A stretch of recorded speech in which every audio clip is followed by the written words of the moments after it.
It's time to unleash the greatest moments of Game of Thrones. The best thing I've ever seen on television. As chosen by you. A crown for king. From a treasure trove of epic scenes. I got goosebumps, actually. Across 7 explosive seasons. My TV is coming alive! Of feuding families. The Lannisters send their regards.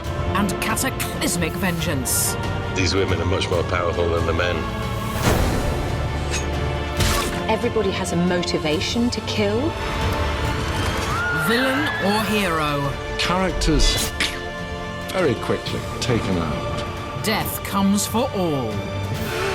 You're dead, you're dead, you're dead. This perfect poetic justice. As ice and fire unite.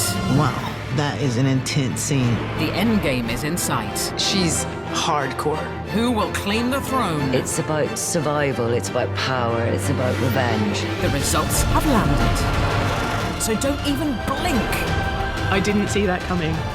As we reveal your greatest moments. I love this show.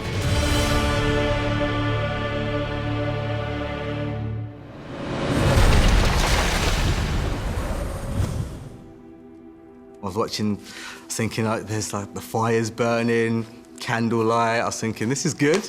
At number 25, it's Melisandre's big bedtime reveal. That was one of the best twists. I did not expect that. I didn't expect it at all. The Red Priestess has been hot property in Westeros. For the night is dark and full of terrors. I truly believe that she believes in the Lord of Light. She's 100%, she's got this blind faith, and that's why we like her. That's why I like her. She's enticed the powerful to reach out and touch faith. She's always used her sexuality to manipulate men. Stannis was so bewitched, he sanctioned a terrible sacrifice. Stuff that she's doing is grimbo, like nasty. Now in this moment, we see the beauty is facade, but the magic is ancient and very real. She takes off the red dress, and we're thinking, okay, where are we going with this? And then she takes off the necklace. And you see her reflection change in the mirror. What happened to the beautiful red-headed Melisandre? She's got this young figure, but behind that, she's actually a very old woman that's been alive for many, many years, believing in this god. However, I feel like that scene kind of showed us she was starting to lose faith.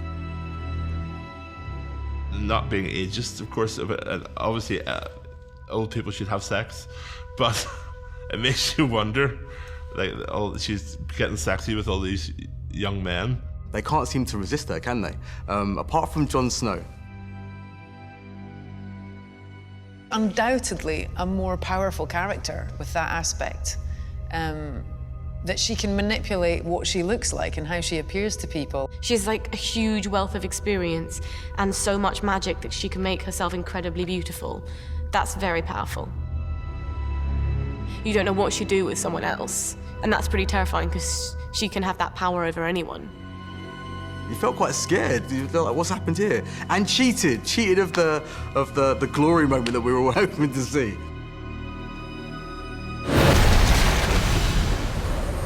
Bran is the firelighter who started the raging fire. Next up at 24 is Bran Stark's downfall. Climbed that tower against his mother's wishes. He was this happy-go-lucky kid who just liked sort of living around the castle and being outdoors. Everything went pear-shaped after that. It's beautifully paced in that you know he's going to find something at the top of this tower and eventually comes across a scene that a young man should not see. Being a 10-year-old boy, I don't know if I quite grasped perhaps the intensity of the scene back then. You can see that Jaime's having sex with somebody, but then you kind of think that it must just be some wench that he's picked up from Winterfell, and then eventually her face is shown and it's his sister. And the strange thing about he's this sugary character, but he's sleeping with his sister. Obviously, I didn't see any of it while we were filming. Stop! But Stop! yeah, you certainly got that these were strange people.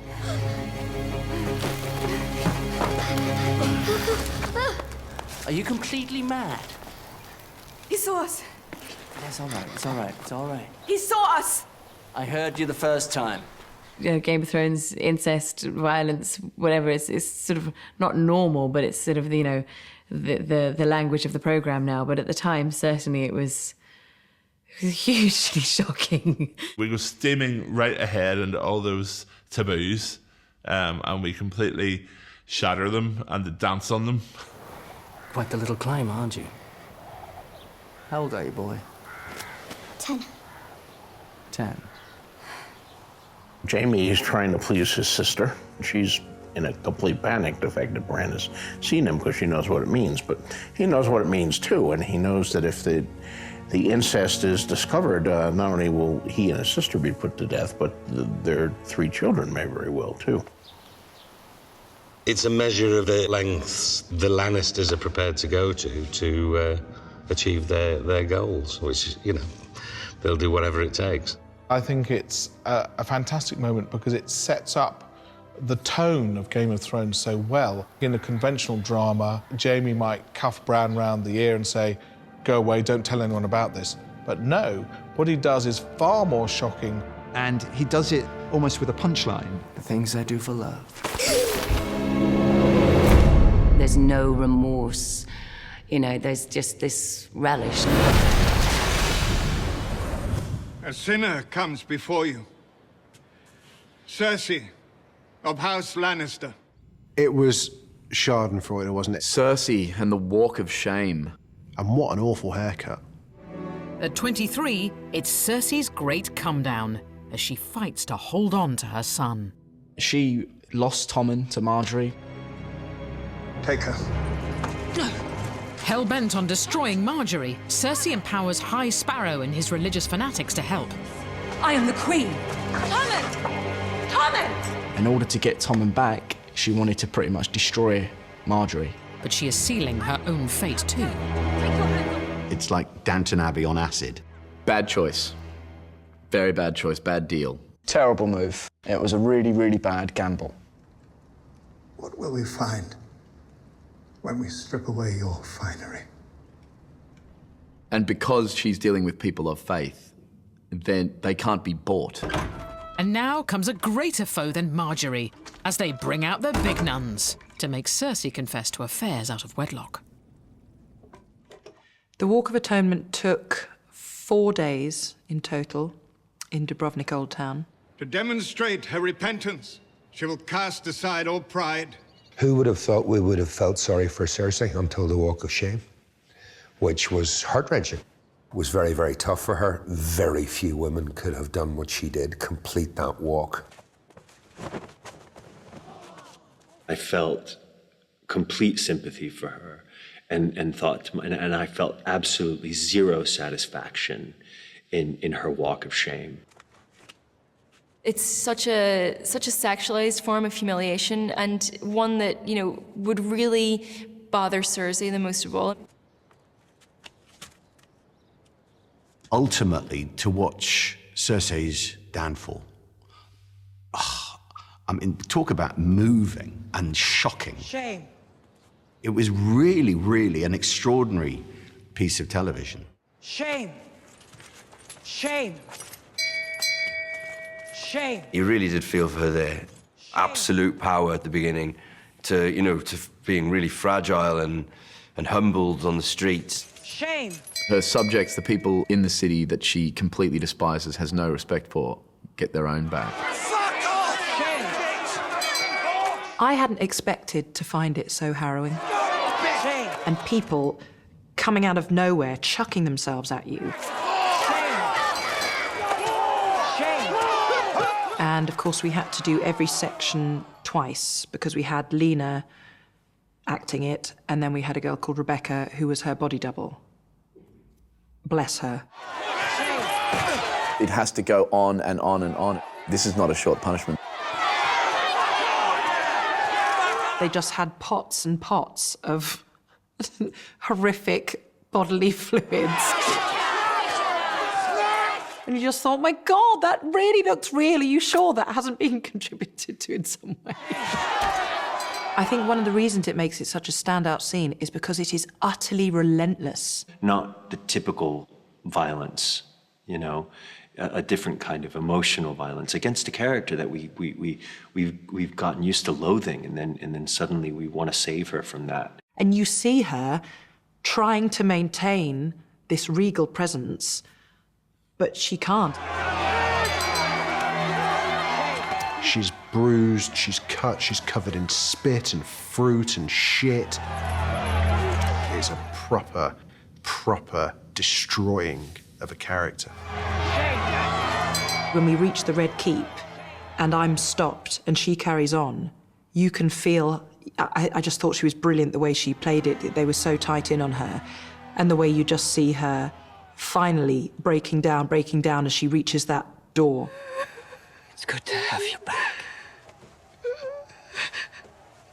And then, boom, the twist at the end. In comes Mega Mountain Zombie Man. I felt complete satisfaction when she was swept up into the arms of my own killer. Cersei Lannister has been for a long time my favourite character on Game of Thrones. I don't judge it by whether the character's a goodie or a baddie. I judge it by, I can't wait to see that character on screen again. What's in there? Fuck off.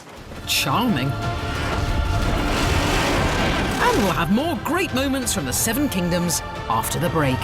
That's when you realise nobody is safe. Welcome back to Game of Thrones' greatest moments, as voted for by you, the fans.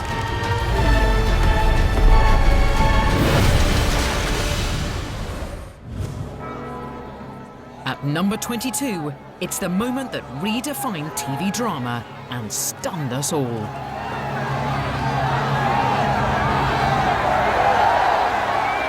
It was at that moment you realised what Game of Thrones was really about and what risks the show was willing to take to kind of entertain and torment their audience. Wrongly accused of treason and aware that Sansa has struck a deal to save his life, Ned, for once, puts honour aside and throws himself on the mercy of the king. My mother wishes me to let Lord Eddard join the Night's Watch. Stripped of all titles and powers, he would serve the realm in permanent exile. And my lady Sansa has begged mercy for her father. He does do what has been suggested to him, and that is that he does confess to treason. Although sticks in his craw, obviously, but he does do it. Because he's been given reason to believe that if he does that, okay, he may end up in the wall, but he will not be killed. But then he didn't reckon with Joffrey. Sir Ilyn, bring me his head. The title of it should be Don't Get Too Fond of Anybody. Nobody knew, not even Cersei, knew what Joffrey was going to do there. And that's the power of drama, basically. Now that Joffrey's in power, you see that there's a whole shift in this Game of Thrones. This is the person now in control, and he doesn't have mercy, and even his mum can't control him. When he actually says, give me his head, that's when his mother goes potty. And that's when he really revels in the discomfort that he has caused every other single person in that square. And no one is more distraught than Ned's youngest daughter, Arya, who bears witness to the horrific scene from agonisingly close by. She's very brave. She does want to look. You know, her sister Sansa's crying, but she is just staring at her dad, willing it not to be. Her desire to save her father with direct action, is really part of her character. And of course, defines her, at least in that moment, from her sister, who had also tried to save her father, but by negotiation. The children are trying to stop this happening, and it's not going to stop. It just brings a much more human aspect to a very barbaric scenario. Once you've got Ilyn Payne walking up the steps towards you, that's it. You think, well, there's going to be something. There'll be someone will shout something. Arya's going to get there. There'll be something, definitely.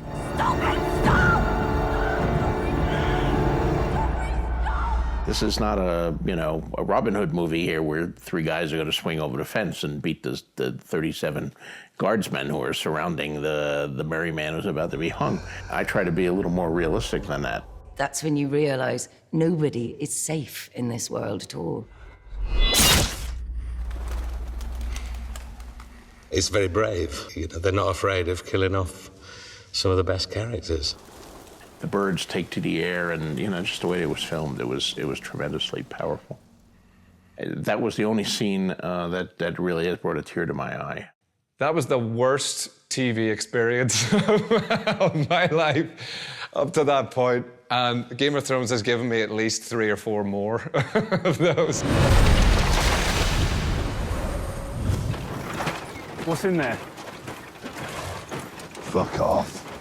The whole setup in the Dragon Pit was so very, very well executed. It was absolutely wonderful. What I really liked about it was right before the summit, when all the characters reunited.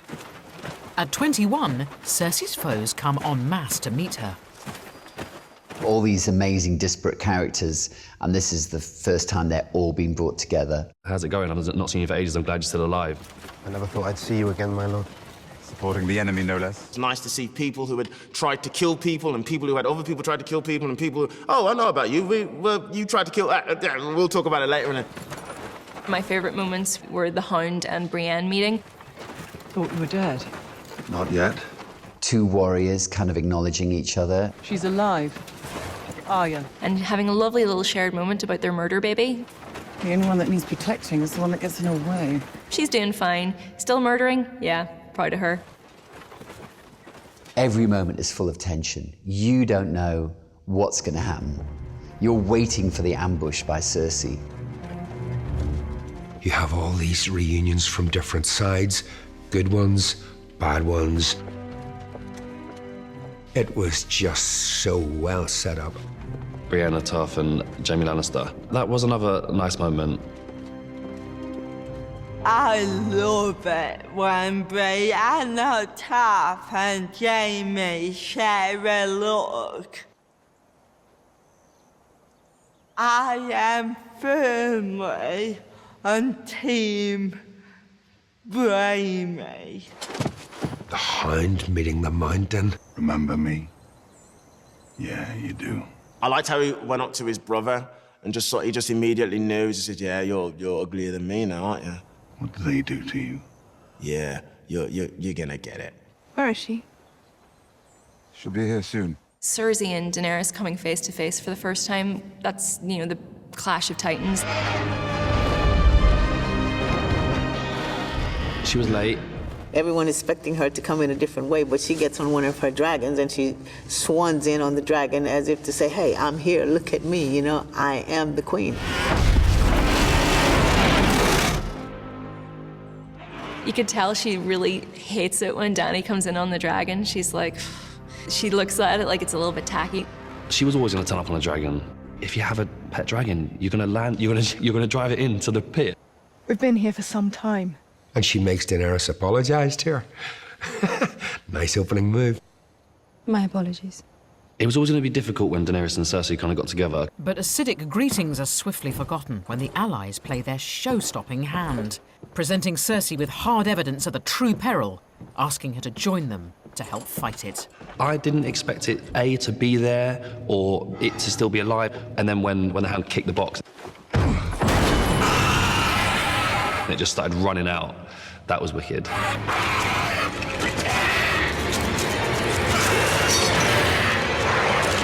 It is the visceral payoff that we've all been waiting for. I mean, she remains fairly cool considering the zombie looked like it was about to eat her. The Hound, who is this huge arsehole, is not scared of anyone. He didn't want to go anywhere near it. The Hound sort of gets White Walker, throws the White Walker out, chops the White Walker in half. And then Jon Snow comes out and gives like a White Walker TED talk. He's like, we can destroy them with flames. It just gave like this nice little demonstration of how to take out these whites. And we can destroy them with dragon glass. Well, while this one is like Terminator, like half its body on the floor, Case proved. Now it's over to Cersei. Even when she stares face to face with an undead creature, can that be enough to get her to move off of her own personal agenda? There is only one war that matters. The Great War. And it is here. At number 20, it's the moment fans had been waiting for since the birth of those little fire breathers. Daenerys finally takes to the skies on Drogon Airways. On the back of a dragon has always been the symbol of the Targaryens coming to claim their power. Ever since those eggs hatched, we just knew that one day she was going to get on the back of a dragon and fly off and cause havoc. Throughout Game of Thrones, there is one love story that has gripped us all. One girl and her dragons. They both start as innocents, really. And then they inevitably get bigger and scarier and bolder and braver, and you wouldn't want to cross either of them. Drogon. She, of course, who thinks that Drogon is beyond her control now, suddenly they're reunited, which is an incredibly powerful moment. And Drogon doesn't let her down when she's facing almost certain death during a civil rebellion in Meereen. And you think, she's done for. But there's a little bit of you going, but she does have a dragon somewhere.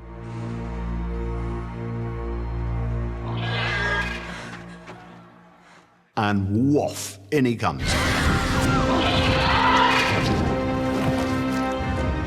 I think for every viewer, we've been waiting for that, to see those dragons used to their full force. Classic kind of from the jaws of defeat. Daenerys has had these dragons for quite some time now.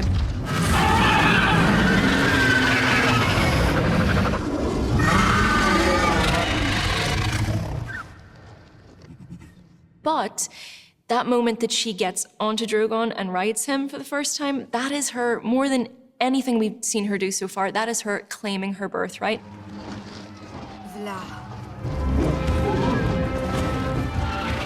Who doesn't get chills when they see that moment?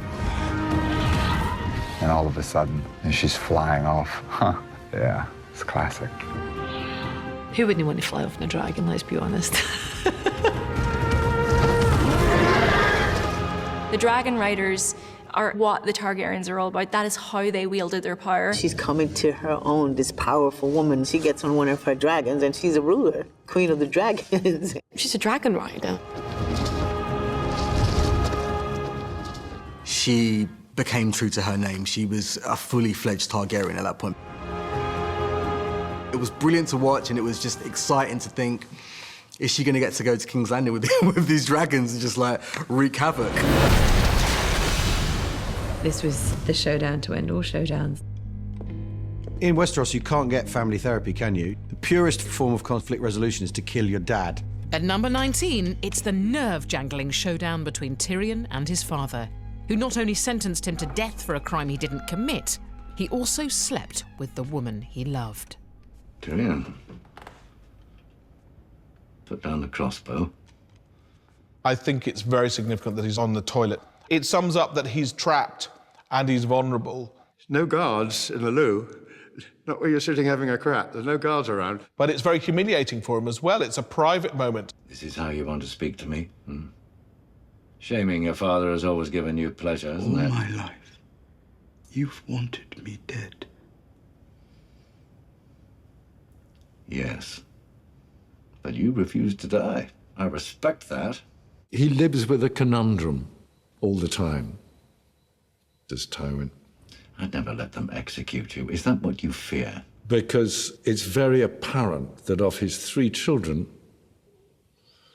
Tyrion is the most compassionate, the most humane, and the most intelligent. You're a Lannister. You're my son. It's so tightly wound, this scene, because Tyrion's obviously, he's at the end of his rope. What's brilliant about him, he's so well portrayed, you can see yourself doing this. I loved her. Who? Shae. Tyrion. Put down that crossbow. I murdered her. With my own hands. Doesn't matter. Doesn't matter. She was a whore. And Tywin was like, who? The whore? And, you know, still insulting him, you know, doesn't respect him and his love. We'll go back to my chambers and speak with some dignity. I can't go back there. She's in there. Are you afraid of a dead whore? Tywin really has had it coming to him. The audience is expecting some kind of payback.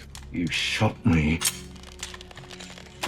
And the fact that that payback is at the hands of Tyrion with a crossbow, it's kind of right and proper.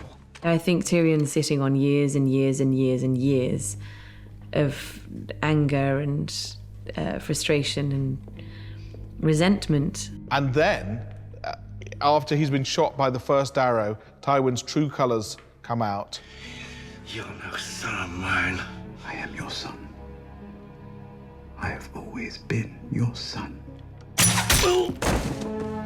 When he releases that arrow, he releases everything into him. It's really so silent, so powerful. Whilst sitting on the lavatory, what a way to go. It's a great death scene, I have to say. Coming up, the quest for power reaches boiling point. Viserys has to be the most deluded, arrogant character in the history of TV. Daddy, please! Welcome back to our countdown of the 25 greatest moments of Game of Thrones, as decreed by your good selves.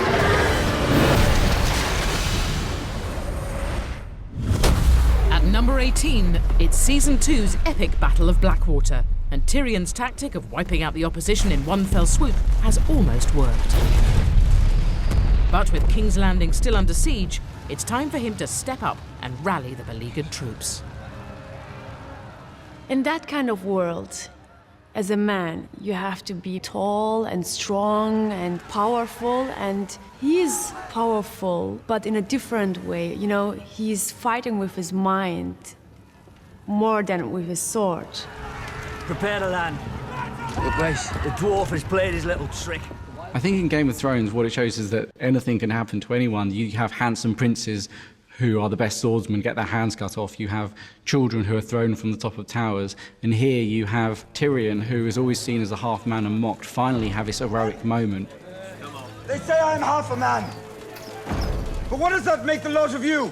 He doesn't look like a warrior, he doesn't look like a kingmaker. There's no way that he could assume the position of Tywin. But then Tyrion demonstrates that he has enormous courage. He was the best person to speak to the people of King's Landing and to get them to protect their city.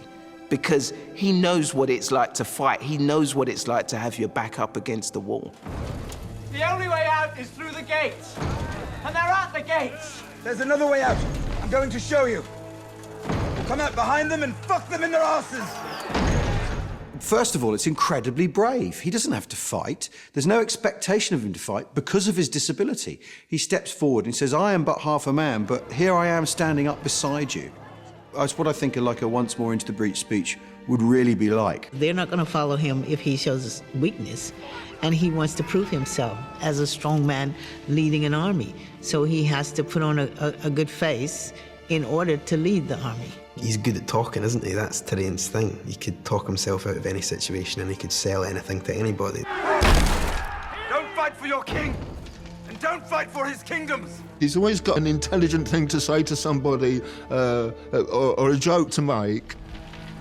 Don't fight for honor, don't fight for glory, don't fight for riches because he won't get anything. We don't expect to see him the leader. We expect to see him making kind of wry comments at the side, but suddenly, wow, it's him. If he gets in, it will be your houses he burns, your gold he steals, your women he will rape.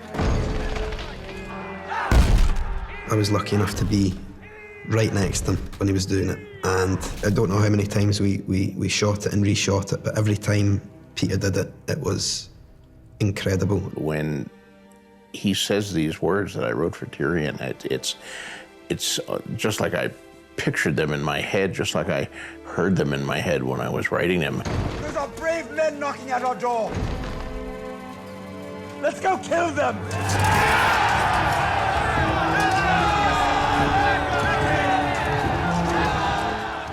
When I saw that, I was like, wow, I want to fight with him as well. He was really good. Daenerys! At number 17, it's a golden oldie from season 1, as Viserys gets his reward for trading his sister for an army in order to reclaim the Iron Throne. Go on, feel the fabric. He's basically pimped out his sister. And he's quite proud of that. Daenerys was this innocent girl who was protected, but not sold, actually, by her brother. She's the only bargaining chip he has. He doesn't have any wealth anymore. He doesn't have any armies, but he has her, who he can trade to this horse lord. Khal Drogo's army. I would let his whole tribe fuck you. All 40,000 men and their horses too, if that's what it took.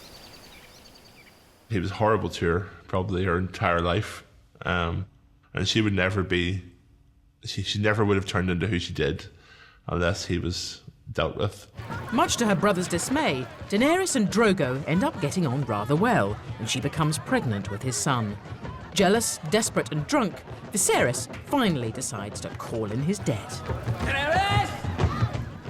Viserys has to be the most deluded, arrogant character in the history of TV. I mean, why would you start a fight with Khal Drogo of all people? The man is huge, and it's in his tent, and all his friends are around, so you're never going to win. Keep away from me!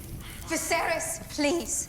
Very often you get a scene like this where you think, oh, right, okay, it's all about to go horribly wrong. It's normally when someone asks for something they can't have, and Viserys is asking for the thing he will never be allowed to have, which is to be king.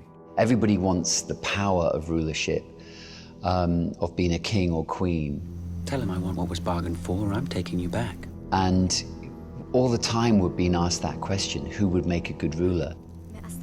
He can keep the baby. I'll cut it out and leave it for him. She's realizing and feeling this inner strength inside of her. He just completely underestimates not only Dany, but Khal Drogo.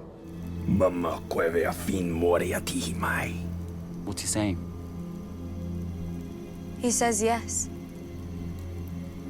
You shall have a golden crown that men shall tremble to behold.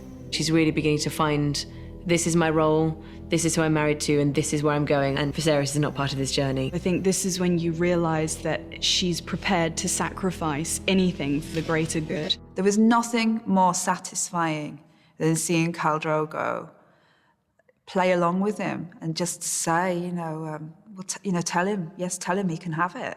Just to see Viserys' face. But that was all I wanted. What was promised? The stillness in him and the knowing is petrifying. He has all of the strength and he knows exactly what he's going to do. You don't exactly see it coming, but you know something pretty bad's going to happen. It's actually probably the most gruesome death in the Hall of Game of Thrones, which is really saying something. Look away, Khaleesi. No. Daenerys shows absolutely no remorse. She absolutely despises him, and there is no love lost between them. She watched him die, and I'm not going to say she enjoyed it, but he deserved it. A crown for a king.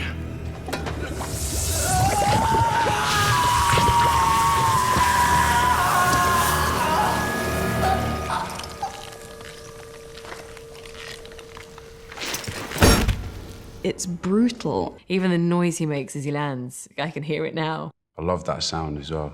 You know, it's dunk. His head hits the floor. It's so good. It's almost been like the Night Kings have planned this. They have waited for the dragons for this very moment. And also, poor little dragon. At number 16, it's a moment we thought could never happen. Daenerys and her precious dragons have ventured beyond the wall to rescue Jon Snow. You know, she wants to go and help him and fight. He and his band of men are surrounded by the Night King and his army of the dead.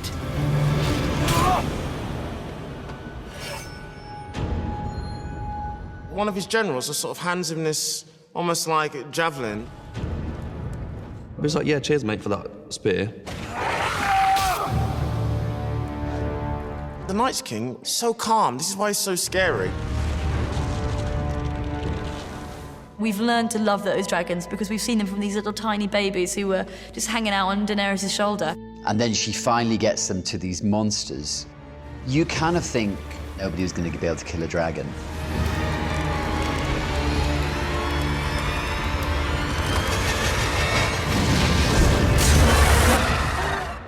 Don't kill the dragon.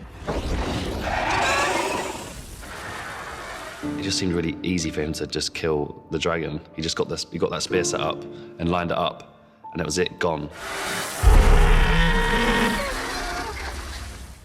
I'm sure Daenerys' heart just drops.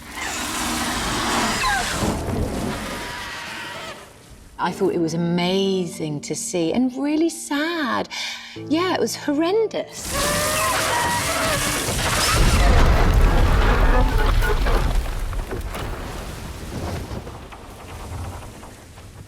We've seen the dragon since they were, like, you know, really young.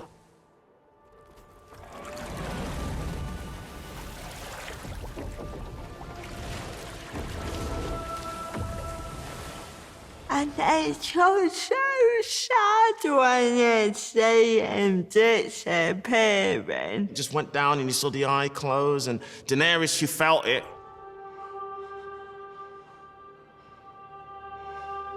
It was heartbreaking. You really feel for the dragon. And you think, right, well, we won't see him again. Oh, you do. I didn't even think about him then turning the dragon. It was only when the dragon was being pulled out of the ice, I was like, well, of course now, because now we can turn it. The Night King killing this dragon.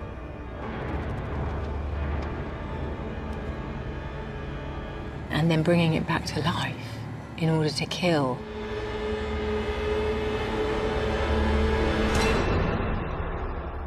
There was another moment where I kind of looked at the Night's King and was just like, yeah, this guy's a real problem. This dragon has gone over to the dead side. When Viserion reveals the blue eye, you kind of figure something's gonna happen.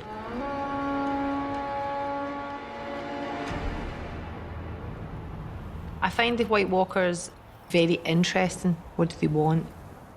Why they've been dormant for such a long time and suddenly they're starting to come out of their zone. You've got a wall that I think has been standing for 8,000 years. I still thought that there would be a battle to be had at the wall. No battle, just demolition, swift and icy. And then you hear something.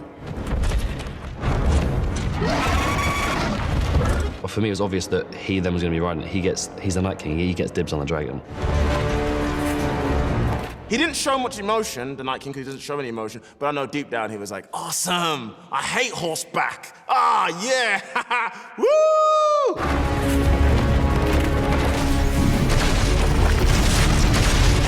That took that wall down fast. Wow. The dragons would appear to be the ultimate weapon. Oh, that's just changed the whole ball game here. When that happened, you thought, oh yes, this takes us on a whole different journey now. Wow! And breathe. And come back for more trial and retribution after the break. I almost cried. You're watching Game of Thrones' greatest moments, as voted for by you, the fans.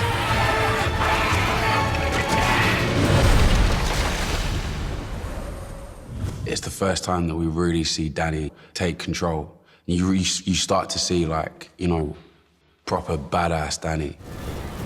At 15, it's the mind-blowing moment Daenerys completes her transformation from innocent girl to warrior queen. All by stepping into Khal Drogo's funeral pyre, along with 3 dragon eggs. She has just burned one of her enemies, but it underlines Daenerys' newfound ruthlessness and willingness to wield her power.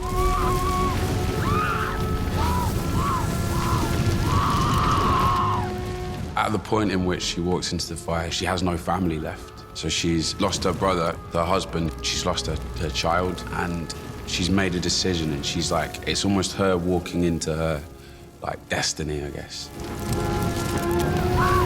She, like in cold blood, really strapped the witch and completely emotionless, watched her scream, and I think she quite enjoyed it. I think that showed that she is a force to be reckoned with. Obviously, walking into the fire, it looks suicidal, and in a way, a part of her is dying, her innocence is dying.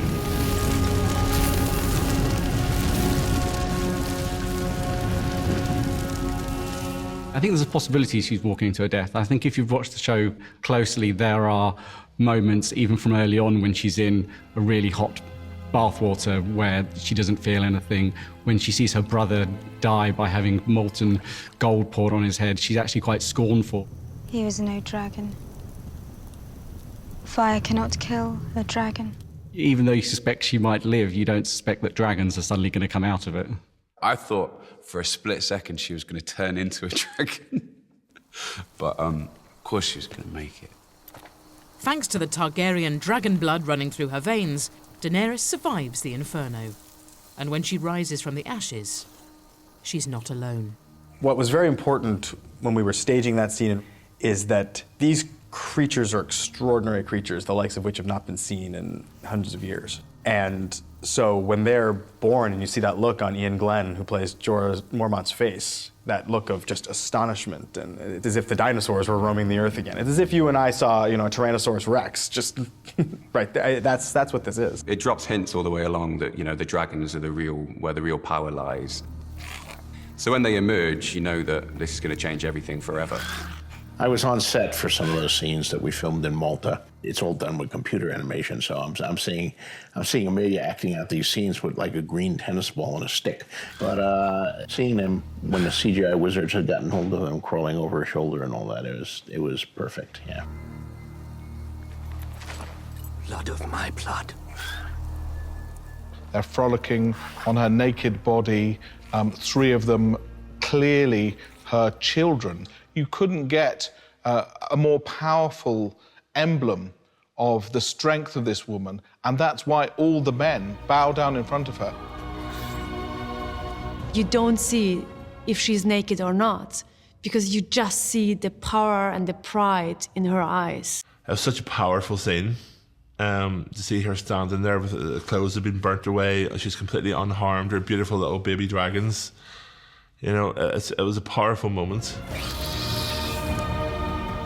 You see this adult woman in the most vulnerable position, but with this growing strength from inside, and everything's been left behind, it's been burned away. They worship her.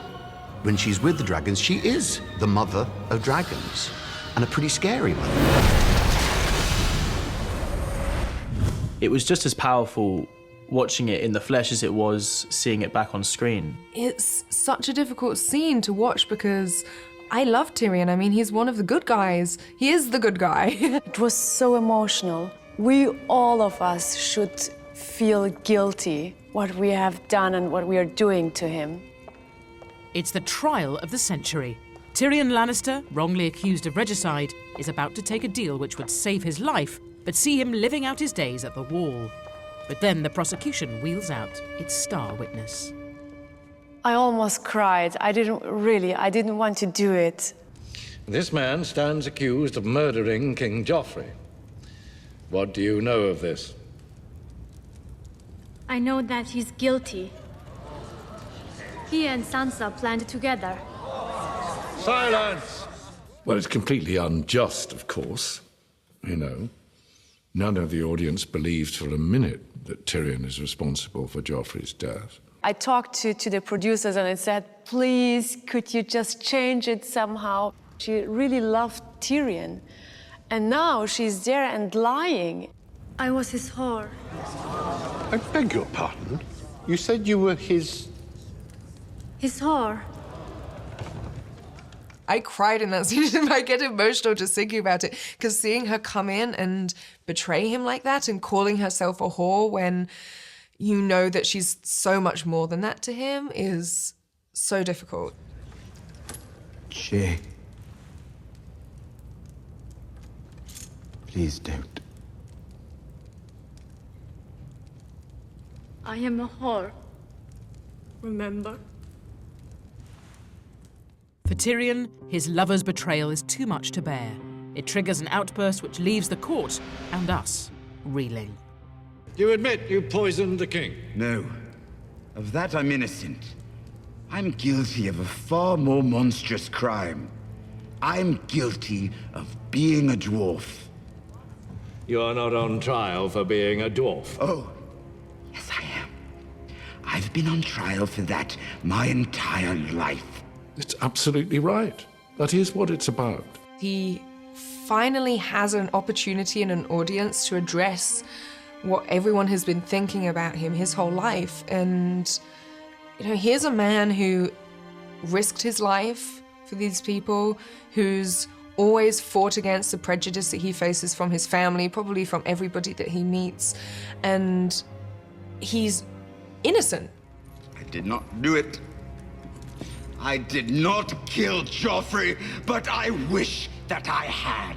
Watching your vicious bastard die gave me more relief than 1,000 lying whores. Seeing him at last saying what he really thought, which we know he must have been thinking for the whole of his life. And to hear him doing that at that scene was almost orgasmic to watch. I wish I was the monster you think I am. I wish I had enough poison for the whole pack of you. I would gladly give my life to watch you all swallow it. Samarin! It's so moving and it's so powerful. It just sort of pours out of Peter's heart. And it's an amazing, amazing moving scene. At number 13, it's the moment that had fans obsessing for a year over the fate of one of Westeros's greatest heroes. Jon Snow's one of my favourite characters. He's the dude. He's the ultimate good guy, the guy who's fought so much, who's loved and lost, who has maintained his honour, his dignity. A lot of people watch it for Jon Snow's stories. I think Jon Snow's one of the most likeable characters in the show. He's the most likely for a teenage girl to have as a poster. He's the One Direction of Westeros. I feel like he is a good leader and that everyone should listen to what he says. But not only did they not listen to him, they turned on him for making a deal with the wildlings. The fact that he's done that and he's gone against like all the Night's Watchmen that have died over the years defending the wall, the core of them are hurt by that and they wanted to see him suffer. They see him as a traitor, which you see. If it was the 50th episode of Game of Thrones, we should have known better than to think that Jon Snow was safe. When I saw the cross with traitor written on it, I thought, oh, no, this isn't going to happen, is it? They're not going to kill him. And then he just gets stabbed.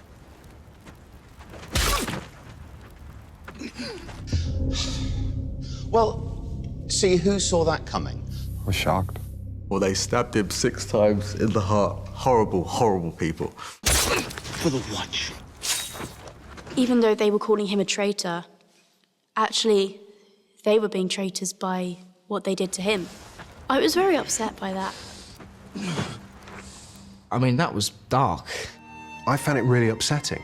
He wasn't allowed a brave death. It was a tragic betrayal. He gave his life to the Night's Watch, and they repaid him by killing him. Why, Night's Watch? Why did you kill him?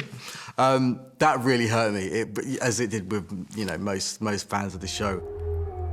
As Jon's watch ended, fans anguished over whether or not he would return, eagerly anticipating the start of Season 6. That, for me, as an actor and as a person, was the hardest secret I've ever had to keep for an entire year. I love how they left it on a cliffhanger from Season 5. You had to wait a year to find out. I think it was great how they did that. It's about the Lord Commander. The former Lord Commander. Does he have to be? It was possible to bring people back, but we don't know if Melisandre can do it or anybody that's in close proximity to Jon Snow is able to do that. I never had this gift. Have you ever tried? You can see it in her face that this God that she's believed in for many years, she's starting to kind of disbelieve in. And so it's a conflicted Melisandre that carries the hopes and dreams of everyone. Just seeing his naked body just laid out with cuts and bruises, it was really a lot to take in. A lot to take in. En Persis, en Kir Persis, en Morgoth Gleison. I think she's starting to question everything that she's ever believed in. But when her attempt fails, the viewer's agony is prolonged. That little moment of defeat that Melisandre has, you know, you see the defeat travel down from thought into hand as she thinks, no, I haven't been able to do this. It's lost. The brilliance of the whole sequence of everybody leaving, it is over. It's failed. And you're kind of thinking, well, that was a waste of time. That was a waste of time, wasn't it? Jon being there with Ghost, it was a nice kind of reassuring moment, the fact that he's there guarding his master, even in death. We finally realise that it's going to work when the wolf goes, hello. And that brilliant overhead shot of him. You just sit there hoping that it's going to happen, but I did not believe that he would come back to life. And then it's just like that moment of just like, and he draws breath and you're just like, yes! And he goes, what the fuck am I doing alive? There he was. Jon Snow has returned. There's nothing we like more than saviours coming back from the dead. When he made his vows to the Night's Watch, he was theirs until he died, and now that he's died, he's free of those vows, and he can support whoever he wants to, and he can fight for whoever he needs to. Coming up after the break, a dragon and a wolf, a snake in the grass, and one man and his dog. Good doggy. Welcome back to Game of Thrones' greatest moments. We've already seen some corkers, and there's plenty more to come.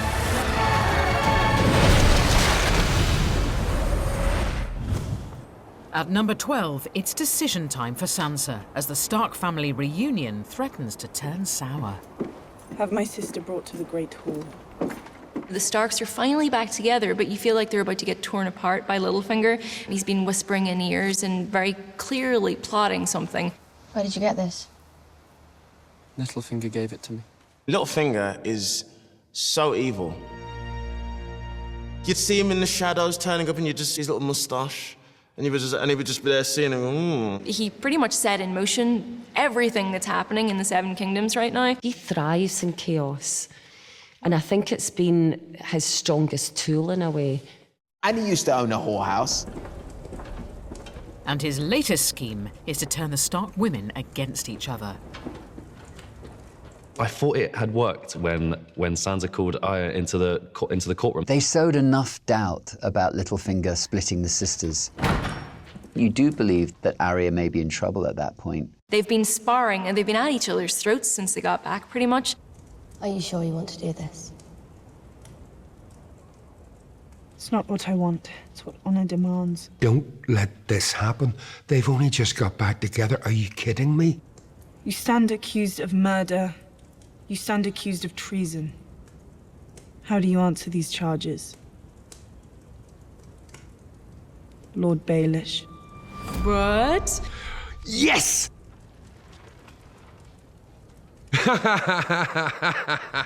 It's that great moment where for once, he's at a loss for words. He couldn't believe either.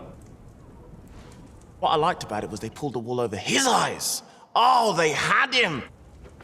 We've seen him continually again and again lie and betray and accuse, and suddenly, finally, the spotlight is turned on him and there's nowhere for him to run. Ah, Peter, Littlefinger.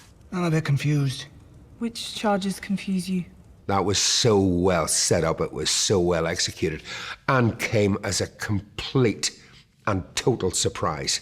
You murdered our aunt, Lysa Arryn. You pushed her through the moon door and watched her fall. Do you deny it?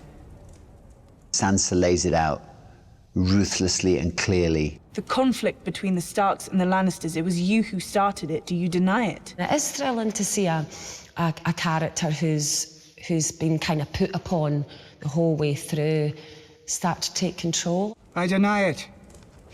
None of you were there to see what happened. None of you knows the truth. My favourite moment in the trial of Baelish was when Bran gave his testimony. You held a knife to his throat.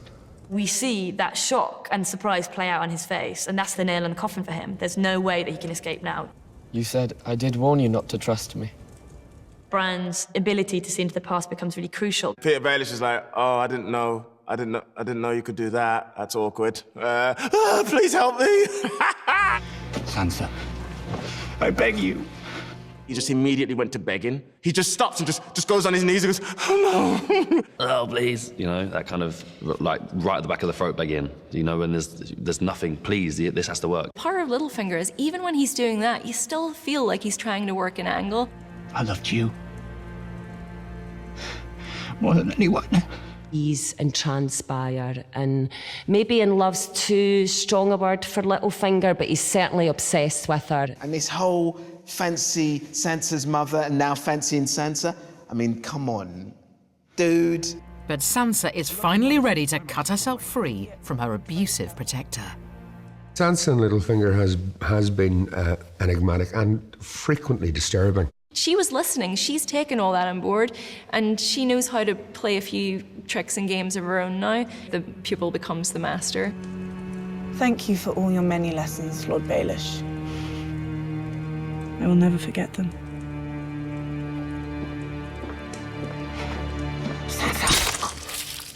That must have felt so good. Well, Arya's got pretty ruthless, hasn't she, now? It's a shocking death. She just slashes his throat and he's still trying to talk, and all that blood is coming out on the floor. It's horrific. She watched her dad being executed, and now she's an executioner. There's a scary circle completed there. Oh, gosh. He's finally not going to be whispering in any ears anymore. At number 11, we celebrate the unlikely and whirlwind courtship of two great leaders.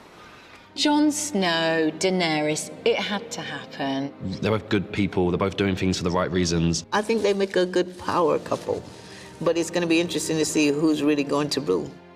I was born to rule the Seven Kingdoms. And I will. You'll be rolling over a graveyard if we don't defeat the Night King. It began with a power struggle. And they're also good, aren't they? They seem to be they're the good guys, and you sort of want them to come together and to rule the world. But they can't. It would be too perfect. Little did we know sparks were going to fly and they were going to start, finding themselves attracted to each other. And after she supported his quest to fight the dead with great sacrifice, Jon was smitten. She lost the dragon for him. Now, his heart is involved. But this is a love story with a sting. It's just typical of the show, isn't it? That you've been wanting them to become lovers, and you get the loving moment as you're totally given the information that you're watching incest right now. It's a brilliant twist because it's so wonderful to see the two of them come together. And then, of course, you've got this revelation that they're related. The sex scene was intercut with the story being kind of like unearthed. What a fantastic reveal it was through Bran as the medium. Bran turns love detective and reveals to us that Jon is actually the son of Rhaegar Targaryen, the older brother of Daenerys. And it was like, okay, what's happening here? And then, like, hang on a minute. Oh no. Of course, yeah, incest again. You're sleeping with your now-free girlfriend. That's the thing, because it gets even sexier. So he's having sex with his auntie, and then this little brother's watching. The whole thing was weird. How will Daenerys react when she finds out? She's got a nephew. She's got a fucking nephew. You know what I mean?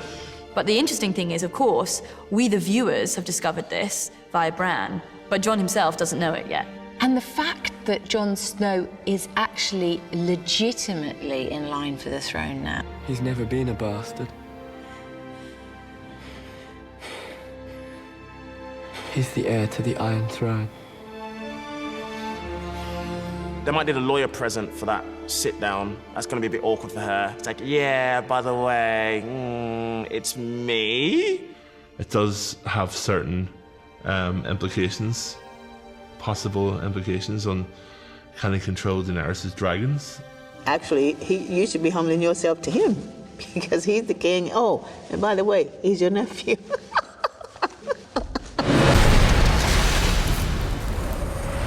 It is one of the best moments of Game of Thrones. It is one of the best moments. I think a lot of cheers went up around the globe. At number 10, it's the glorious moment that Sansa plays judge, jury, and executioner. Sansa. Ramsay Bolton, the stuff he did to Sansa, he took psychotic nature to another level. Though defeated in battle, Ramsay is still cocky, still goading. Is this where I'll be staying now? He's got brilliant survival instinct, try right until the very end. And he said some really horrible things to her, absolutely still trying to get into her head. You can't kill me. I'm part of you now. I think he had such belief in his power over her that he thought that she wouldn't be able to.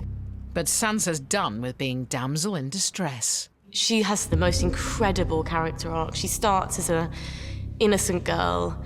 She gets taken as a captive. Sir Meryn. The fairy tale has been beaten from her by successive tormentors. Sansa has learned some painful lessons along the way. Things aren't like she's been told in songs and stories that meant so much to her as a kid coming up.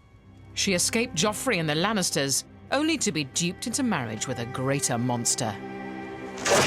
It's horrible what happens to her. I think it's brutal, horrible. Some pretty awful stuff at the hands of Ramsay, and finally, she and we get our revenge on him. Now Ramsay's time is up. Finally, she got control and she was able to say, I'm a strong woman. You know, this is what you've done to me. It ends here. It ends here. Your words will disappear. Your house will disappear. She really has suffered a lot, and I think her core now is as hard as stone. All memory of you will disappear.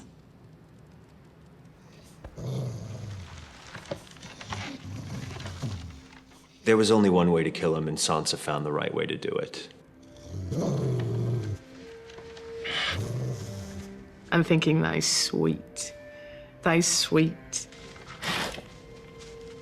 It shows a lot about how Ramsay's mind works.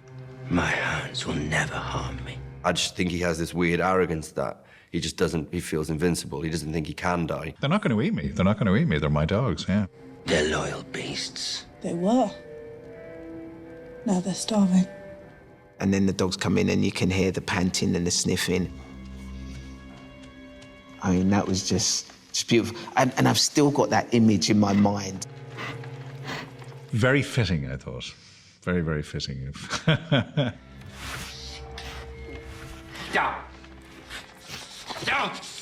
He could have turned into a whining coward, of course, but it was better that he wasn't, actually. It gave him a little bit of nobility, didn't it? Stop. Down. It's a pretty sweet moment when the dog takes a chunk. Ned Stark told her, you're not allowed to turn your head, and she's ruthless. She's her mother's daughter and she's her father's daughter. She is a Stark through and through, and her strength is finally coming to the fore. It's her being a Stark, but it's also her saying power is muddy. His best friends consumed him. People all over the world, it's like, good doggy. Not long enough. Not long enough. Personally, I would have liked to see the dogs, I don't know, get down to the bone, maybe. Or from above, in a wide shot. She's a character that will surprise people because she's not what she seems. She's hardcore. She's gonna do some damage because She's had a nightmare. Boom! Yes, Sansa, it's your time. Let's take a break to refill our goblets and toast our enemy's demise. But do hurry back for some out-and-out carnage. All the characters, you're dead, you're dead, you're dead. We're counting down your 25 greatest moments. Tune in. From 7 tumultuous seasons. A glimpse of these creatures is where it all began in season 1. We see them before the titles in the very first episode. And people talk about them as if they're just mythical creatures. But we've had to wait until season 5 to see the White Walkers unleash their full might. At number 9, it's a big moment for the Night King.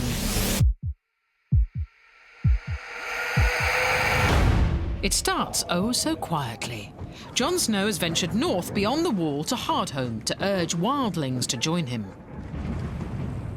Jon Snow is trying to get all the wildlings out of there. And then we come. Shut the gate!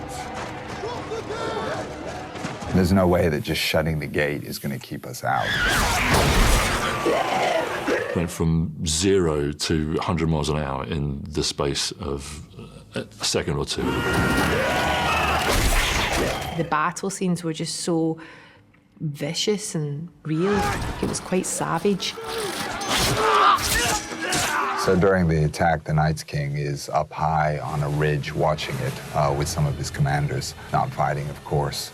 He wouldn't need to, not with his best soldiers down there. And it's now that our hero finally comes face to icy face with the enemy he fears above all others.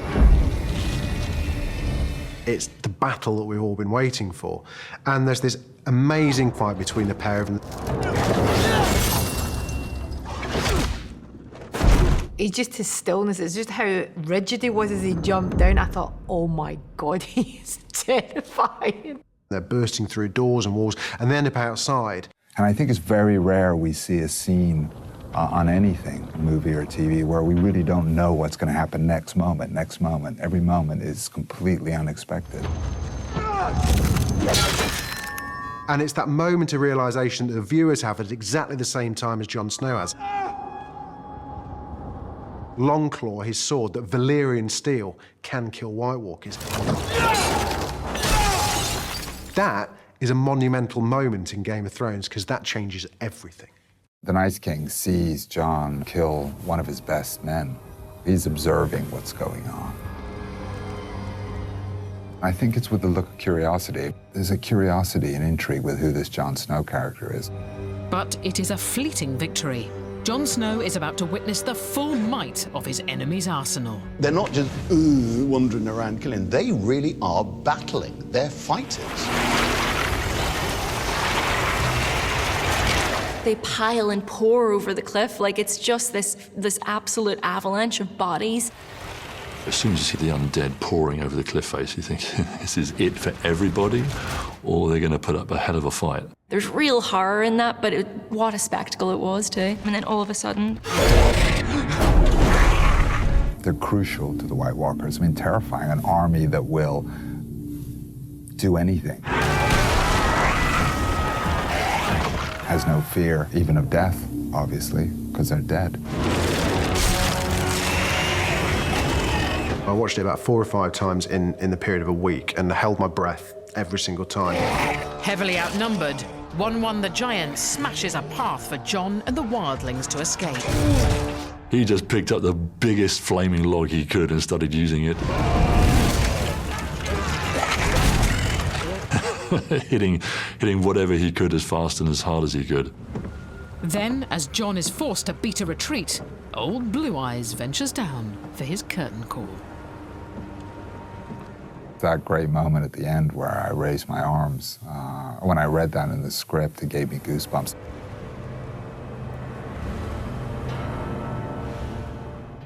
It's a great moment. It's one of the greatest moments I think I've ever been involved with.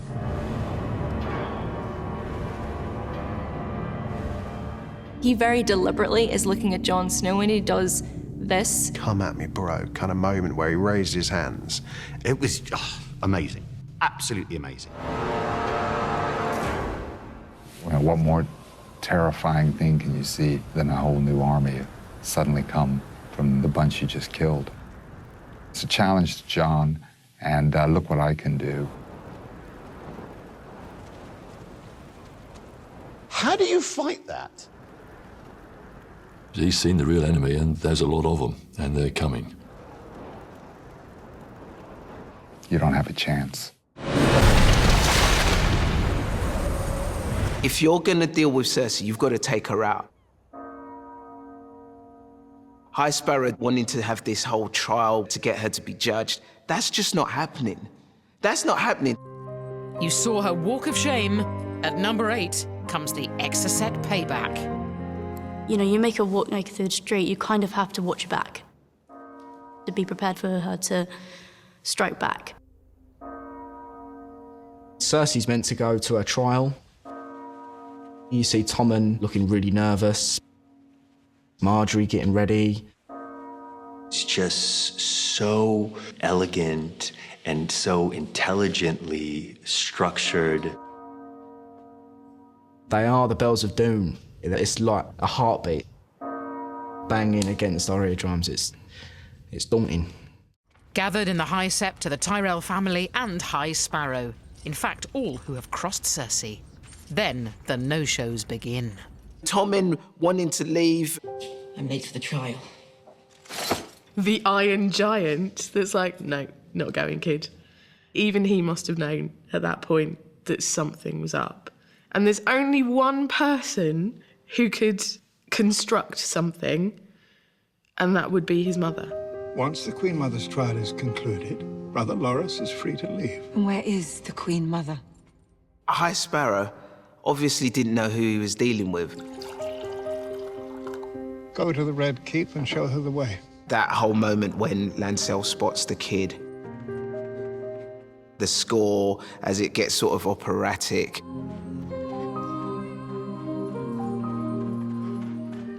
And the creepy kids. Killing Pycelle. I was just riveted, and I was riveted by every aspect of it. Beautiful. That whole moment was beautiful. That quiet menace that she had. Love her. Love her. Hate her. Love her. But also, everyone in the Sept, as they gradually started to realise There's something wrong. Marjorie knows what's up in an instant. Cersei's very clever. She was always going to have a way out. The trial can wait. We all need to leave. And that was when someone was like, oh man. She always was going to have some sort of dastardly plan. Because we're told it's wildfire, we accept it is. Of course, the flame is green. It's another brilliant invention. There's fire, but there's wildfire, and wildfire explosions. It's just worse. I got goosebumps, actually. The moment they wouldn't let her leave, that's when everything got settled and she was like, oh, here we go. Oh man. This is gonna go down.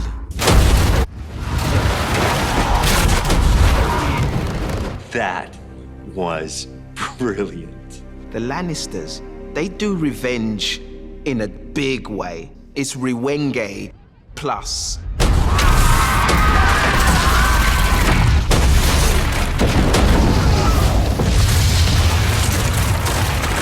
Bravo, bravo.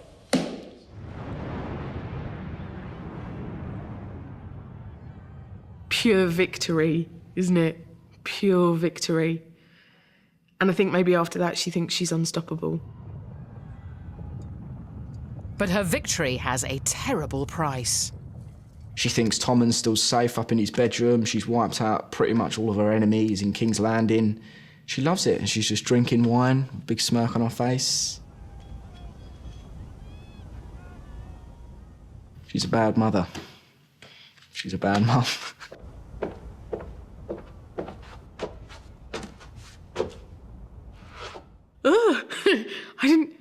I didn't see that coming. I didn't see that coming.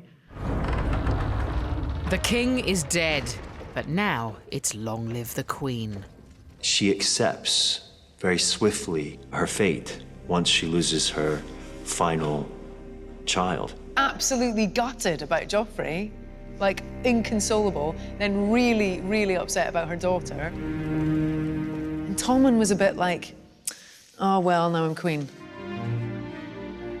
It doesn't matter the nature of the behavior, the fact that a woman has managed to achieve that position and get that much power against all the odds. If Tywin had been around, he would probably have been reluctantly proud. You best buy a new hat, because after the break, it's wedding season in Westeros. A royal wedding is not an amusement.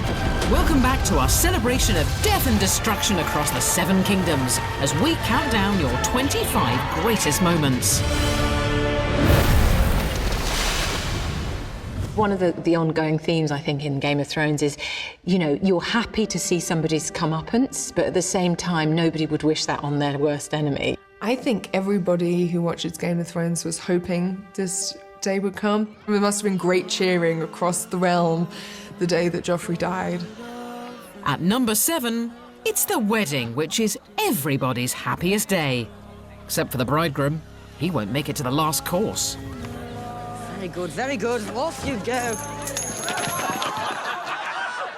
I love the people that you hate. He was so good at what he did, he just made you despise him so hard. I've never hated anyone as much as I've hated Joffrey. A gold dragon to whoever knocks my fool's hat off. I hate you so much. I want you to live and do more stuff so I can hate you for longer. Probably one of, if not the greatest television villain of all time. He's a bully. He's a miserable kid with absolute power. Everyone, silence! Just when you think that it can't get any more ridiculous and he can't be any more rude and awful, he then brings on his dwarf show. I give you King Joffrey Renly Stannis. It's awful because you're watching him being a total arse and nasty, and you know all that, you know, the theatre play that he puts on beforehand. Marjorie's just playing that game of Joffrey. She's playing up to it and going, yeah, I love it when you kill loads of things or when you do your weird stuff. Uncle, you can be my cupbearer, seeing as you're too cowardly to fight. Your Grace does me a great honor. It's not meant as an honor. The way he treats Tyrion is totally despicable. He sees it as an opportunity to wield his power because he can. You know, be my cupbearer, pick that up. The way he treats Tyrion and everybody at that table, he's just hideous. I said, kneel! The kind of evil that Joffrey and the kind of pain that he'd inflicted on everyone, on Sansa, on Tyrion, on all people in his family, the whole lot, he needed to be punished. After 3 and a bit seasons of Joffrey's evil antics, his chickens, or in this case pigeons, have finally come home to roost. My hero. He was pushing it far too far, but then, of course, then you realise why. It's because they're setting it up for this wonderful moment where he begins to choke. It's nothing.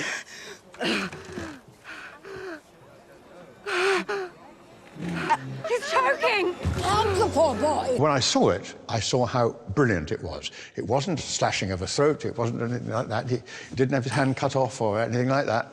It was a very, very, very, very painful 45 seconds for him. Well, the death of Joffrey was really exciting. I thought it was absolutely magnificent because it obviously really hurt. Jack Leeson did an incredible job with that scene. The look in his eyes, it gave the scene a poignance. I was like, why wasn't he punished longer? Why was it so short?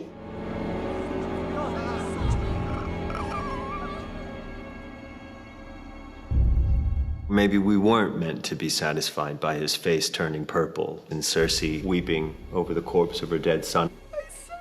It wasn't enough. It wasn't enough. It wasn't enough. Personally, I would have liked his death to have been slightly more drawn out. I mean, it must have been painful and he did bleed from the eyes, but, you know, you could have given me another full minute of Joffrey, you know, choking on his own blood. I would have been happy with that. At number 6, it's the moment where Daenerys throws a surprise barbecue for the Lannisters. It just reminded you of why you really want dragons. After sacking Highgarden and stealing all its gold, the Lannister loot train is homeward bound, ready to pay their debts. It starts off so sort of slow and, you know, peaceful with Jaime and Bronn chatting. Listen. Bronn first hears the noise of the Dothraki. And the horses come over the hill with the Dothraki, and you think, oh, wow. You see Jaime going, oh, shit. Get back to King's Landing. I'm not abandoning my army. You're the commander, not a damn infantryman. It's the moment where you go, I told you so. Only a fool would take on the Dothraki in an open field. The screaming hordes of Dothraki. Spears! Those poor Lannisters, I really wanted to feel for them. I wanted you to know that they were the best kind of Roman army. They were organized and they were strong. And then those Dothraki come. Well, it's alarming. I mean, that lot comes over the hillside, you know, hundreds of them whooping and yelling. They're coming at tremendous speed, slaughtering everything in their path. And that's just the Dothraki. That's without a dragon. Over the top of the hill comes this bloody dragon. You think, oh my God. What is this?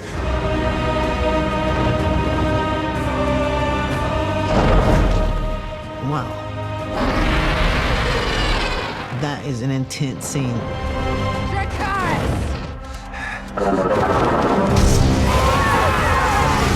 It was so bad, I actually started to feel sorry for some of the Lannister soldiers. Because I don't think they were that aware that there was going to be a dragon. It's just a 1-2 punch that these poor guys can't take. And they're running, but there's nowhere to hide because the dragon is just slaying them with all this fire.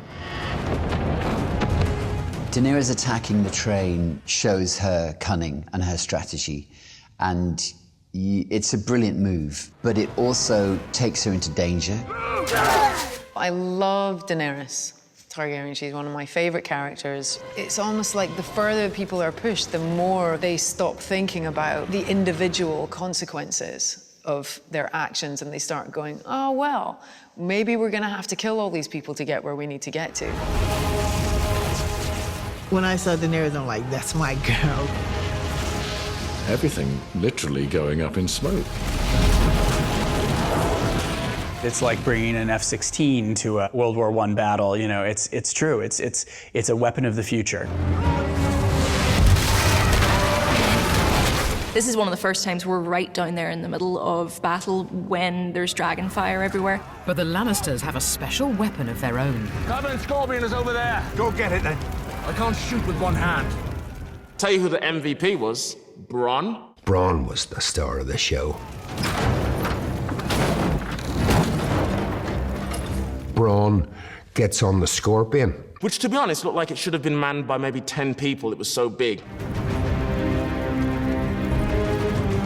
I'm like, I don't want Drogon to get hurt, but I don't want Bronn to die. It's real edge of your seat stuff. Come on, you fucker. You care about members of both sides in that battle. Boom! Daenerys' dragons are not invulnerable. They didn't kill him, but his bloody nearly did. When Tyrion arrives mid-battle and looks out on this incredible scene of carnage, he's all of us at home watching. He wants to root for his queen, but then his brother's down there too. I don't think Tyrion has been in a more difficult position in his entire story than watching Jaime during this battle. Daenerys is there next to the dragon, and then Jaime Lannister sort of thinks, oh, this is the moment. Flee, you idiot. You can see the pain on Tyrion's face, the fear, as Jaime charges Daenerys. And what he says to him. You fucking idiot. He's terrified and he thinks he's going to lose his brother. He's there riding, and Daenerys just looks at him, and the dragon's like, not today! Whew. It was fantastic. Jaime, what are you doing, mate? Like, I wouldn't have even done that if you had two hands.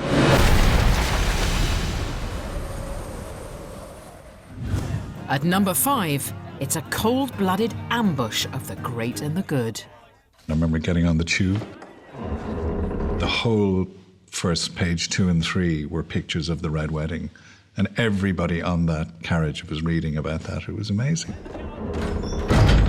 I came out of the room I was in, and I just kind of walked through it. Everyone's like, what's wrong? I was like, I've just watched the Red Wedding. We're like, we're about to go on stage. I watched it in my room and it was pitch black. I think I went outside because I just needed sunlight. I just needed some daylight to sort of cleanse me. Having broken his pledge to marry Walder Frey's daughter, Robb Stark makes amends by offering his uncle Edmure to marry in his place. Catelyn and Robb and his wife and all the others, nobody saw it coming. There's almost like a seed of hope within her heart at that point, that possibly they've taken a turn for the better. The first moment that initiates the change of thought for Catelyn is when the band strikes up. If she was an animal and she smelled blood, this was the start of it. What is going on here? The tension is built so brilliantly in that scene. It really is. There's something not quite right. I feel I've been remiss in my duties. The more bonhomie he exudes, the better, and there's the hospitality, and underneath is bubbling this, he can't wait for the moment. He almost taunts Catelyn, doesn't he? He knows it's about to happen. Roose gave her the weirdest, like, kind of like,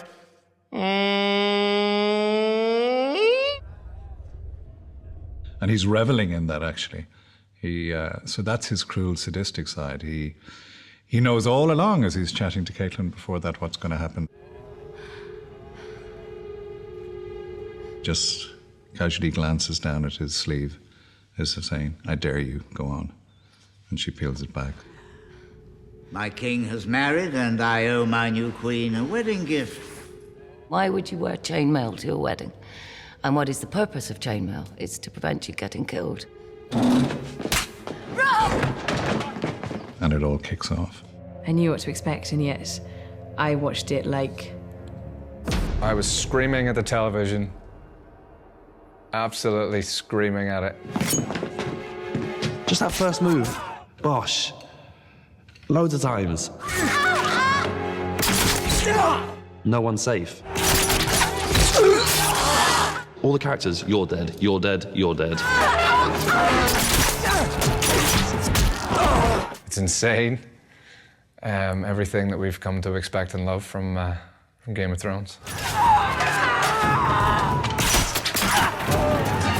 The whole goal there was for me to build it up to the point of most jocular, most happy, and the most powerful moment, and then pull the rug out from under the audience and actually hit them in a way that they'd be emotionally scarred by that, and that was my goal. It was a bit of like dinner time theatre for him. It's the cruelty of it, and it's the relishing of it, and it's the fight for survival right up until the end. There's still something honourable and powerful and wonderful in that grief. Lord Walder! Lord Walder, enough! She's just visceral, isn't she? She's wild. For her, it's not even about her own life at that point. Let him go, or I will cut your wife's throat. At every stage of this scene, you think there is going to be some kind of bargain here. Maybe there's some hope, maybe there's some redemption. I'll find another. It's as easy as that for him, just as simple as that. It's just wonderfully heartless, but it has a certain wit about it. Mother. The Lannisters send their regards. Yeah, one of the most famous lines in the whole show. I'm just going to let you know this information just before I kill you. And it's swift and it's brutal. And the only point that she goes, fuck it, is after she watches her son get killed.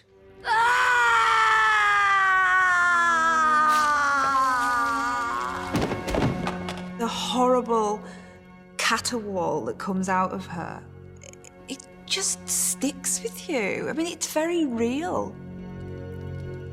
Her resignation when she's standing there, it's just a beautiful stillness, a peace, a sort of surrender.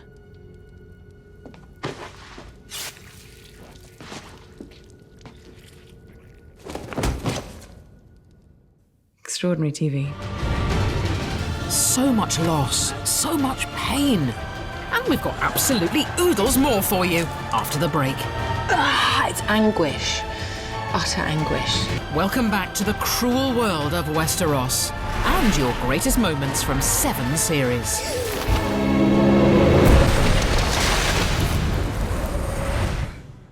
At number 4, it's Arya's face-off with Walder Frey. She's been waiting for such a long time. Such a long time for her revenge. The mountain. Walder's a big scalp on the orphans' kill list for hosting the Red Wedding's slaughter of the Stark family. Walder Frey.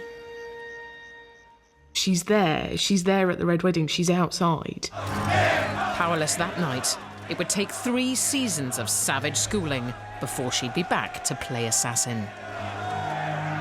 Arya was arriving when her family were being murdered at the Red Wedding. Arya was on the back of the Hound's horse when she saw her brother's body, topped by a wolf's head. She had to basically take this anger and keep it. And she had a lot of time to think about how she was going to do this. The Faceless Man gave her the power of disguise to ambush victims. Arya is one of my favourite characters. She's gone on this mad journey, becoming a badass assassin. She doesn't seem like a kid from a kind of royal family anymore. She's definitely been on a different path. And now Arya's cooked up something extra special for Walder. Revenge is a dish best taken cold, and she did it coldly and calmly and coolly, and it wasn't like, I've been wedged to do this. And I thought she did it brilliantly. Where are my damn moron sons? Black Walder and Lothar promised to be here by midday. They're here, my lord. You wonder if you're hearing it, and where are my sons? They're here. They're here. To get Walder Frey back in the same place, you know, where the Red Wedding took place, and to feed him his sons in a pie, that takes a lot of planning, that takes a lot of time, and that takes a lot of hatred. It's very Shakespearean, of course, as so many of these things are. They weren't easy to carve. Especially Black Walder. It really ties it up to feed him his children in the hall where her mother was killed. It was a fantastic twist and a bit of Mission Impossible in there as well. Yeah, and he couldn't believe it. He was just thrown, a doddery old man, and he didn't know what hit him. My name is Arya Stark. I want you to know that. The last thing you're ever going to see is a Stark smiling down at you as you die. Do it, Arya. Do it. I was delighted when Arya finally got to Walder. I wasn't expecting it, but it was like for like. There's no doubt about that. I liked the fact that there was so little dialogue. He didn't get to do a farewell gurgling, ranting speech or anything. The thing about Game of Thrones, even the really good people become quite twisted and psychotic. I literally cannot wait now for her and Cersei to face off. I can't wait. I'd never heard the term trial by combat, but I didn't realise you could have other people fight for you. Trial by combat, you can get someone to fight for your honour, so whether you're wrong or not, as long as they win the fight, that's what matters. At 3, a masterclass in the perils of taking your eye off the prize. It's the Mountain and the Viper. Tyrion is on trial for killing Joffrey, which we all know he didn't do, right? Tyrion's life now rests in the hands of his champion, Oberyn Martell. He's the Red Viper. He's an amazing killer. I always drink before a fight. It could get you killed. It could get me killed. But I mean, if I didn't drink, I wouldn't have been, I wouldn't have been agile. Today is not the day I die. Ilaria has total faith in the Red Viper, her lover's powers as a fighter. But the minute she sees the Mountain, she doubts it. You're going to fight that? I'm going to kill that. With the Mountain representing the crown, the odds are stacked against Tyrion. He was enormous!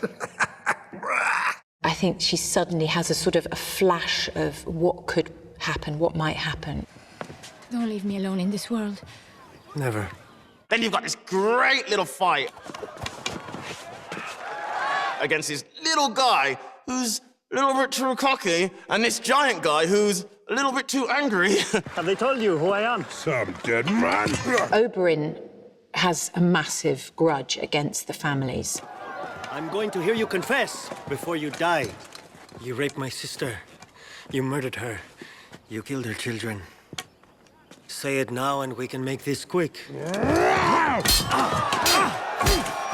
The one thing that he's ever lived for is to avenge his sister's death. And he knows that now that the opportunity is presenting itself, there's no question that he will get what he wants. And he does, kinda. Well, he moved like a snake. The whole thing was very sexy and also very terrifying.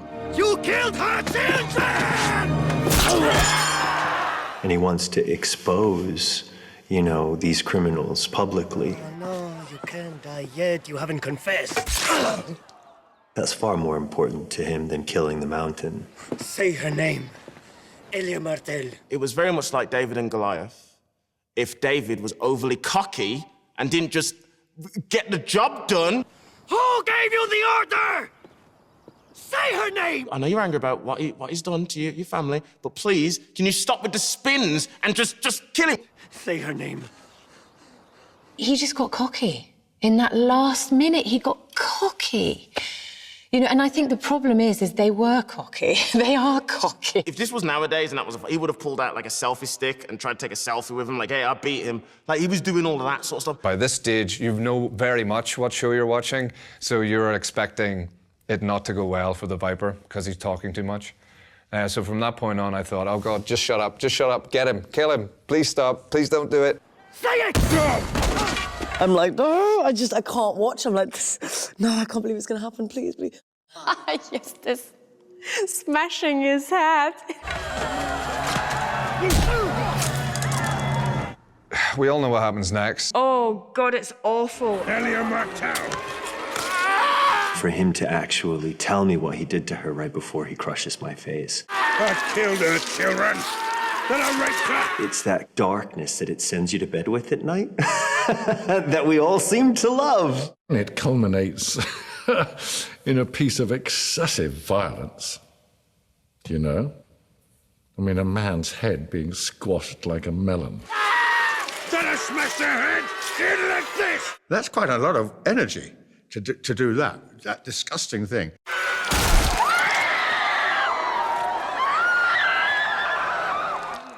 And then they messed it up. He messed it up. And that, it's anguish. Utter anguish. That's one of the fantastic deaths, I have to say. I'm sorry. You're hereby sentenced to death. It wasn't the wine, it wasn't the helmet, it was the blah, blah, blah. Grab a quick snack, but come straight back because we're about to reveal the #1 greatest moment in the whole Seven Kingdoms. That was the most cinematic thing I've ever seen on television. Welcome back. We're closing in on the top spot. But first, let's find out what you voted the second greatest Game of Thrones moment. At number 2, dig deep for pain. It's the big loss of a huge fan favourite. Hodor has been such a great person. He's been a great character. He's been a great servant to Bran. Obviously, Game of Thrones is a world of sort of hate and fight, and Hodor's just Hodor. It's just all for the love. It's great. He's the only innocent character there, I believe. I think he had no agenda. Hodor. It's all right, Hodor. There's a character that is wholly good and deserved absolutely nothing of what happened to him. But Hodor wasn't always known as Hodor, Willis, come here. which we discover when Bran is taken back to Winterfell of the past by the Three-Eyed Raven. Hodor? Not always a man of few words, he was once the Stark stable boy. If there's any character that needed, further delving into their backstory, it was Hodor. And what a backstory it was. And lures it when he's going to dodge, my lady. Hodor talks. It was so compelling because we've been tracking that relationship for so long, and those two have really been this beautiful allegiance. But while Bran is enjoying his history lesson, the White Walkers have come for him and have arrived en masse. They have evolved and they are getting bigger and stronger, and there are more of them against us, and it's terrifying. Oh, I don't like the Night King. Does anyone like the Night King? He's a bastard. Yeah, I mean, he's an incredible character. So scary. Get Bran and run! It's got action. It's got gore. It's got sadness. You know, it's got pretty much everything that we watch Game of Thrones for in that one moment. It is literally my favourite moment of the whole show. I mean, it's wicked, and it reveals a big secret. You have to wake up! We need Hodor! Hodor! Bran is unaware of what's going on. Bran, we're all gonna die! I think that's just terrifying. Skeletons falling from the ceiling, there's White Walkers killing the Three-Eyed Raven. Leave me. One by one, Bran's companions lay their lives on the line to protect him. I felt sad for them, especially Summer. Because Summer's been with us right from the start. She makes a huge sacrifice as well. It's just madness. Go! Leaf just was like, they're coming so fast that she needs something. She needs to do something to delay the process. She realizes that if it means that he could survive, I would do it. Everyone has basically just given in order to give way for Bran. But it is Hodor's final selfless act to ensure Bran's survival that leaves a gaping hole in the viewers' hearts. For a lot of people, especially the real loyal fans who've been following it from Series 1, that payoff was a huge one. I didn't realise what it was going to look like, and then when I saw it, it kind of hit me. I practically had to drag my jaw off the floor because it was such a huge moment, and that was, real honour to be the one who's kind of indirectly, gives Hodor his name. With Bran simultaneously straddling two timelines, he unwittingly gives Willis a glimpse of his own fate, altering him immeasurably by shattering his young mind. The way it's shot and the way it keeps cutting into Bran back with young Hodor. It's really traumatic. Even though I knew what was going to happen, I found it so sad. It was a completely pure act of protection. His life becomes a circle at that point, which is an unbreakable loop in time, which is tragic. Suddenly, it's like a jigsaw moment that everything makes sense. Brilliant symmetry. Hold the door. The bit where they sort of disappear into the snow, he realises, I think at that moment, that's it. I mean, they've gone, I've done my job, but I'm still not going to let go. It just showed, just pure love. was so heartbreaking, especially because Bran's really one of the one few good innocent characters. And then it turns out that inadvertently he's caused his best friend's breakdown and then his death. It doesn't get sadder than that. And now, drumroll please, it's the moment you voted #1, the ultimate Northern showdown, Bastard v Bastard. This is what Game of Thrones does. It sucks you in. It builds up because you knew this moment was going to come. It's the classic good versus evil. Jon Snow versus Ramsay Bolton. They've always been after their father's acceptance. They've always been looked down at as being a bastard. So I think they really understand each other, and they've both risen very high in the world when really the odds were against them being bastards. You invested in Jon Snow. He's died and he's come back to life. Ramsay Bolton is a crazy, evil, demented, wicked, wicked person. He's the biggest bastard of all time. I hate the character. You know, his presence really does overcome you, even just watching it through a screen. The thing is that Ramsay's a lot more cunning than Jon. And Jon's instantly outmaneuvered with Ramsay's opening gambit, setting the tone for the battle to come. Ramsay has his own way of doing things, doesn't he? Run to your brother. But then that's the Boltons. They're not physical fighters, but they're in your mind. They're absolutely in your mind. He was deliberately missing the first 4 or 5 arrows to give the young kid and Jon Snow some hope. Zigzag! Zigzag! Dude's shooting arrows at you and you're running in a straight line. It cuts you off at the most passionate point. It was devastating, really devastating. It was just great to be able to be a part of something that was obviously so filled with passion and emotion. With yet another Stark lost, Jon realises he's played right into Ramsay's hands and is stranded in no man's land without his army. And then he's like, well, you know what? Fuck it. And I loved that moment of realization. I'm not normally a fan of action sequences, but this was hands down my favourite bit of TV that I think I've ever seen. It gave you a really amazing sense of what it's like to be Jon in that battle.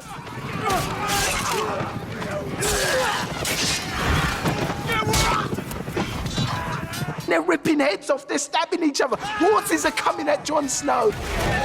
That was the most cinematic thing I've ever seen on television. You could really understand what battle meant. You read about big battles where the bodies are piled on, piled on, piled on. And it's just like, for me, it was like the idea of being in a battle like that. It was just a nightmare. I'm sure a lot of people perished in that way.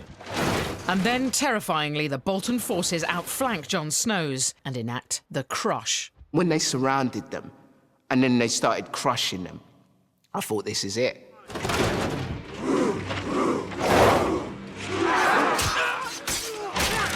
How is this going to end? This can't end in any other way. Epic, epic TV. They were being driven into the mud. Jon Snow was being suffocated under the bodies of his own men. Jon Snow is almost buried alive. He's almost trampled, and it's so fantastically shot. I don't think I've ever seen a battle done like that. It was totally intimate. The suffocation of it. You couldn't not engage with it emotionally. The audience feels it with him. You just feel like utterly kind of claustrophobic. The mud, covered in mud, and it was all blurry. And I was like, well, it's over then. I don't know how he's supposed to get out of this, because I know that he should do, but I don't know how it's going to happen. But then when he does burst forth and take that huge gasp of breath, just as he did when he was resurrected, it's a nice little mirroring there. It's him almost being reborn for a second time. And then, when all hope is lost, the cavalry arrives to snatch victory from Ramsay's clutches. Sansa!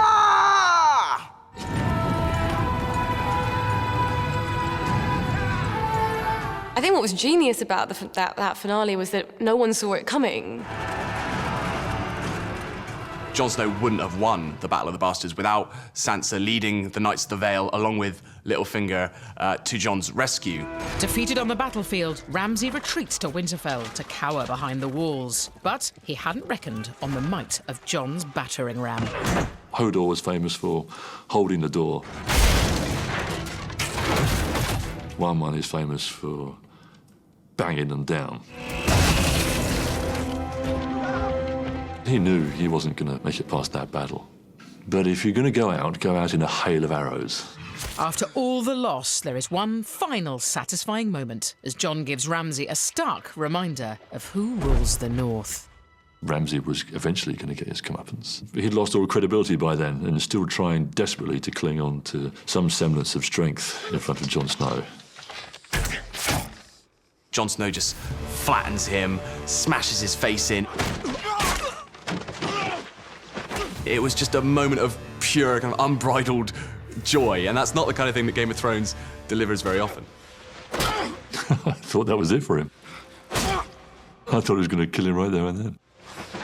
He's still got that wry smile on his face, which is so frustrating. He was a bastard to the end. Well, there you have it. The 25 greatest moments. The good, the bad and the ugly, just the way you voted for them. Queens squared off, whispers were silenced, and a dragon was lost. And now, like all of Westeros, we wait for the glorious coming of Season 8.